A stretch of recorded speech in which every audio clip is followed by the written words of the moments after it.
السلام علیکم، point of view channel پر خوش آمدید۔ آج ہم جس سلطان کے بارے میں بات کرنے والے ہیں وہ ہیں 12ویں صدی کے سلطان علاء الدین خلجی، جنہوں نے منگولوں کے خلاف جہاد کیا اور انہیں شکست دی۔ تو چلتے ہیں ویڈیو کی طرف۔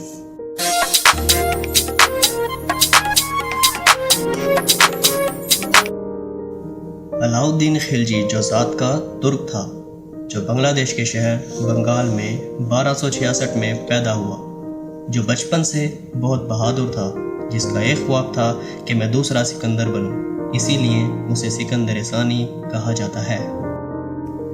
علاء الدین خلجی جلال الدین کا بھتیجا اور داماد تھا۔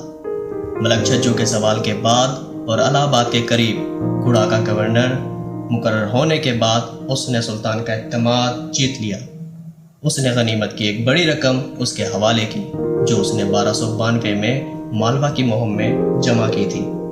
مالوا مغربی وسطی ہندوستان کا ایک تاریخی علاقہ ہے جو آتف فشاں کی ایک سطح مرتفع پر پھیلا ہوا ہے۔ علاء الدین نے ایک سپاہی کے طور پر بڑی شہرت حاصل کی تھی۔ 1296 میں اپنے چچا جلال الدین فیروز خلجی کے غدارانہ قتل کے بعد تخت حاصل کرنے دلی چلا گیا۔ وہاں فیروز کی بیوہ ملکہ جہاں نے اپنے چھوٹے بیٹے قادر خان کو تخت پر بٹھا دیا تھا۔ چونکہ علاء الدین بہت چالاک تھا، اس نے سونے اور پیسے کی مدد سے وزراء اور امراء کو اپنی جانب کر لیا تھا۔ چنانچہ اس نے لوگوں کو سونے کی لالچ دے کر خاموش کروا دیا تھا۔ اس نے فوج کو بھی دولت اور تحائف سے اپنی طرف کر لیا تھا۔ اس نے اپنے ناجائز تخت کو مضبوط بنانے کے لیے جو ظالمانہ اقدامات اختیار کیے، جو یہ ظاہر کرتا ہے کہ علاء الدین ایک ظالم اور بے رحم حکمران تھا۔ اسے انصاف کی کوئی پرواہ نہ تھی، لیکن ان کی تمام برائیوں کے باوجود ہمیں یہ ماننا پڑے گا کہ وہ بہادر اور طاقتور حکمران تھا۔ علاء الدین نہ صرف ایک ملٹری لیڈر تھے بلکہ ایک بہترین ایڈمنسٹریٹر بھی تھے۔ انہوں نے ملک میں عمل لانے کے لیے شرافت کی زبان کو ختم کر دیا تھا۔ انہوں نے ہندوؤں کی اضافی رقم اور جائیدادیں قبضے میں لے لی تھیں اور ان کے سماجی اجتماعات پر بھی پابندی لگا دی تھی اور شراب کے استعمال سے بھی منع کر دیا تھا۔ انہوں نے علماء کو ریاست کے سیاسی معاملات سے بھی بے دخل کر دیا۔ علاء الدین کو زمینوں کے ریونیو اور فوجی محکموں میں مختلف اصلاحات لانے کا سہرا بھی دیا جاتا ہے۔ علاء الدین کے دور میں امن و سکون غالب رہا۔ علاء الدین کو سیکھنے کا بہت شوق تھا، لہذا امیر خسرو نے ان کی سرپرستی کی۔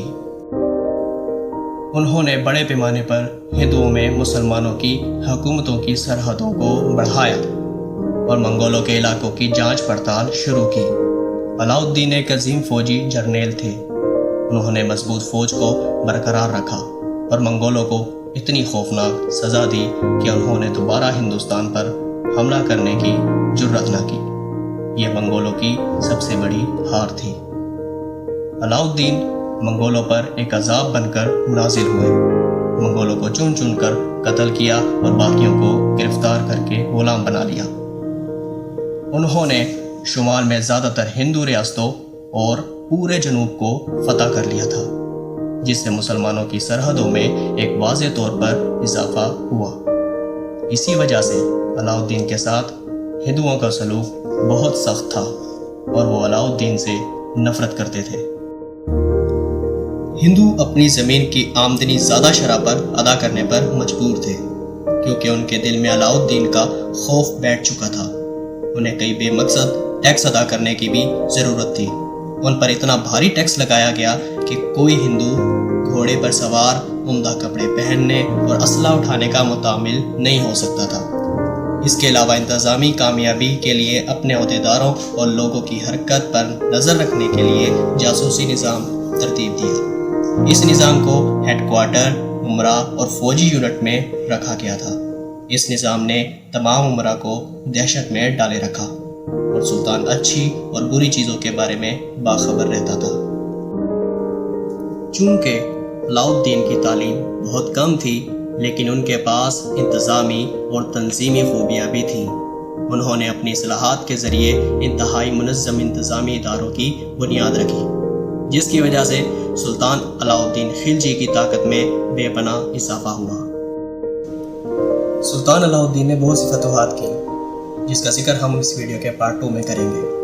ہم سے جڑے رہنے کے لیے چینل کو سبسکرائب کریں، ویڈیو کو لائک کریں، شیئر کریں۔ تب تک کے لیے اللہ حافظ۔